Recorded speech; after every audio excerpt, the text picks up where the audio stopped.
നമസ്കാരം, എല്ലാവർക്കും സിക സ്റ്റഡീസിലേക്ക് സ്വാഗതം. HSA ഹിന്ദി, JLT ഹിന്ദി, കേട്ടറ്റ് മുതലായ പരീക്ഷകൾക്ക് തയ്യാറെടുക്കുന്ന ഉദ്യോഗാർത്ഥികൾക്ക് ഫലപ്രദമായ വീഡിയോ ആണിത്. നിങ്ങൾ ആദ്യമായാണ് ഈ ചാനൽ കാണുന്നതെങ്കിൽ സബ്സ്ക്രൈബ് ചെയ്ത് സപ്പോർട്ട് ചെയ്യുക. ഹിന്ദി സാഹിത്യക ഇതിഹാസ്, അതായത് ഹിന്ദി സാഹിത്യത്തിൻ്റെ ചരിത്രം. ആദ്യമായി ഹിന്ദി സാഹിത്യത്തിൻ്റെ ചരിത്രം എഴുതിയതാരാണ്? കിസ്നെ പെഹലെ ഹിന്ദി സാഹിത്യക ഇതിഹാസ് രച? ആദ്യമായി ഹിന്ദി സാഹിത്യത്തിൻ്റെ ചരിത്രം എഴുതിയത് ഗാസ ദ താസിയാണ്. ഫ്രഞ്ച് വിദ്വാനായിരുന്നു അദ്ദേഹം.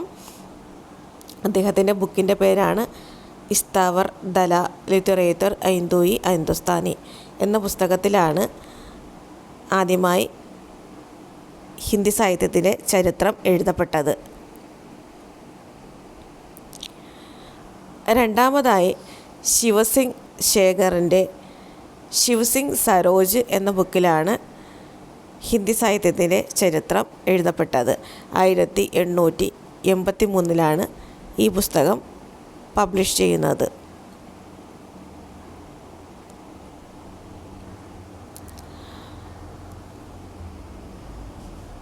ഗാസാദ താസിയുടെയും ശിവസിംഗ് ശേഖറിൻ്റെയും ഹിന്ദി സാഹിത്യക ഇതിഹാസിൽ പ്രധാന അപര്യാപ്തത എന്ന് പറയുന്നത് അവർ ഇരുവരും കാലവിഭാജനം നടത്തിയിരുന്നില്ല എന്നുള്ളതാണ്.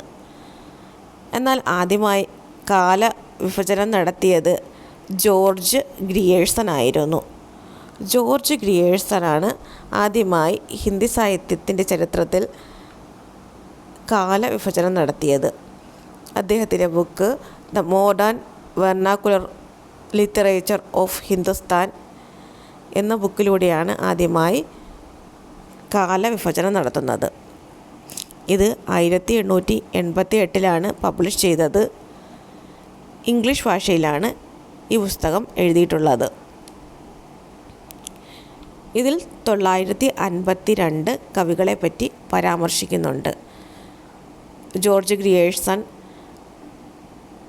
The modern vernacular literature of Hindustan എന്ന ബുക്കിൽ ഹിന്ദി സാഹിത്യത്തെ 11 കാലങ്ങളായാണ് വിഭജിച്ചിരുന്നത്. ഒന്നാമത് ചരൺകാൽ, രണ്ടാമത് 15वीं शदी का धार्मिक पुनर्जागरण, मलिक मुहम्मद जायसी का प्रेम काव्य, व्रज का कृष्ण काव्य, मुगल दरबार, तुलसीदास, रीतिकाल, कंपनी के शासन में हिंदुस्तान, विक्टोरिയ के शासन में हिंदुस्तान എന്നിങ്ങനെ തുടങ്ങി 11 കാലങ്ങളായാണ് ജോർജ് ഗ്രിയേഴ്സൺ ഹിന്ദി സാഹിത്യത്തെ വിഭജിച്ചത്. അടുത്തതായി ഹിന്ദി സാഹിത്യത്തിൻ്റെ ചരിത്രം എഴുതിയത് മിശ്രബന്ധു ആണ്. മിശ്രബന്ധു വിനോദ് എന്ന പുസ്തകത്തിലാണ് കാലവിഭാജനം നടന്നിരിക്കുന്നത്.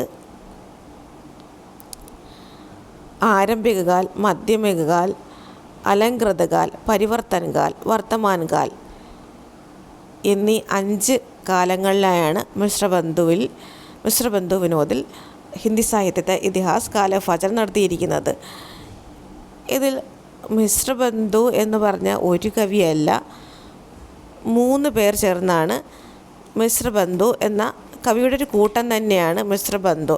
അതിലൊരാളുടെ പേര് ശ്യാം ബിഹാരി, അടുത്തത് ഗണേഷ് ബിഹാരി, അടുത്തത് സുഖദേവ് ബിഹാരി. ഇങ്ങനെ 3 പേർ ചേർന്നാണ് മിശ്രബന്ധു എന്ന പേരുണ്ടായിരിക്കുന്നത്. അടുത്തത് ആചാര്യ രാമചന്ദ്ര ശുക്ലൻ്റെ ഹിന്ദി സാഹിത്യക ഇതിഹാസാണ്. സർവ്വവ്യാപകമായി അംഗീകരിക്കപ്പെട്ടതാണ് രാമചന്ദ്ര ശുക്ലൻ്റെ ഹിന്ദി സാഹിത്യക ഇതിഹാസ്.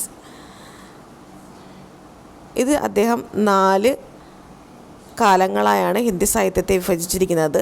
1 വീർഗാഥാകാൽ, 2 ഭക്തികാൽ, രീതികാൽ, അടുത്തത് ആധുനികകാൽ. ഇങ്ങനെയാണ് രാമചന്ദ്ര ശുക്ല് ഹിന്ദി സാഹിത്യത്തിനെ വിഭജിച്ചിരിക്കുന്നത്. ഇത് വളരെ പ്രധാനപ്പെട്ടതാണ്. അതിൻ്റെ വർഷവും വളരെ പ്രധാനപ്പെട്ടതാണ്.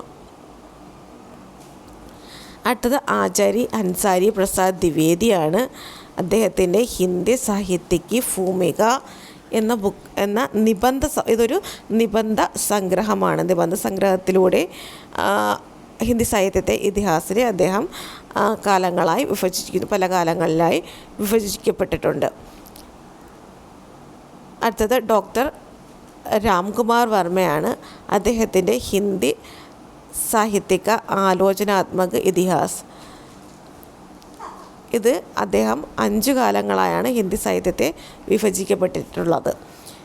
സന്ധികാൽ, ചാരൺകാൽ, ഭക്തികാൽ, രീതികാൽ, ആധുനികകാൽ എന്ന് 5 കാലങ്ങളായാണ് ഡോക്ടർ രാംകുമാർ വർമ്മ ഹിന്ദി സാഹിത്യത്തെ വിഭജിച്ചത്.